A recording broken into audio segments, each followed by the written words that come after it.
going on, everybody? So today I'm going to be making a quick video on installing a polished aluminum coolant reservoir tank on the truck.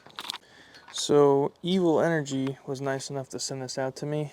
I just swapped the side of the sight glass from the right to the left side so that way it fits.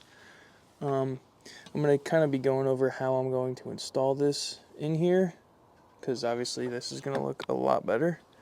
And maybe you guys can do it to your truck too.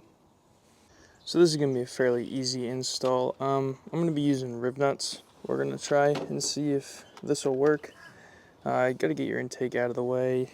You can cut your line and clamp it. That's just all I did because I wanted to use a section to get the right size for some new line. You don't have to get new line, but I just opted for it because this looks like shit compared to that. When we take this off, we're just going to hold it upside down, like on its side kind of, so nothing leaks out, and then we can just pour it back into this tank.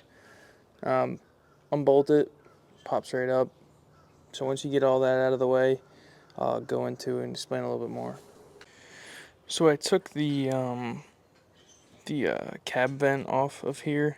I'm going to have to pull the fender off to get it totally out, but the idea is going to be something like this, going right there. And I took the original vent flapper that I'm going to put to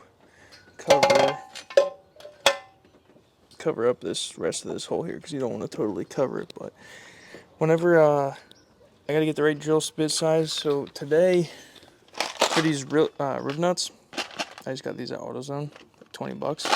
Comes with the tool and everything. And then I got the metric size stainless bolts to go with it.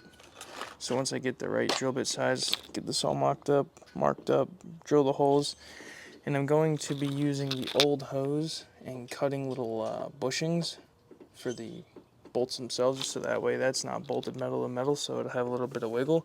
And then yeah, I'm get this holes drilled out, get these rib nuts put in, and then I'll pick it back up whenever I'm about to put the bolts in.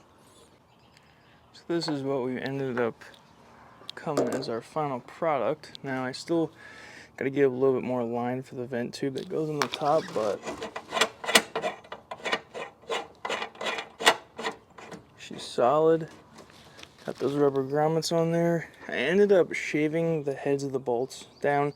There's a little bit of a flange, and I still wanted to keep the stainless bolts, so I just shaved around it, so that way it was pretty much just the threads, or just the head of the bolt. But yeah, I just got to wipe this thing down and should be mint. Got the hose ran up over here for now. I'm going to throw this wire loom over top of it just so it looks nicer. But yeah, there she is.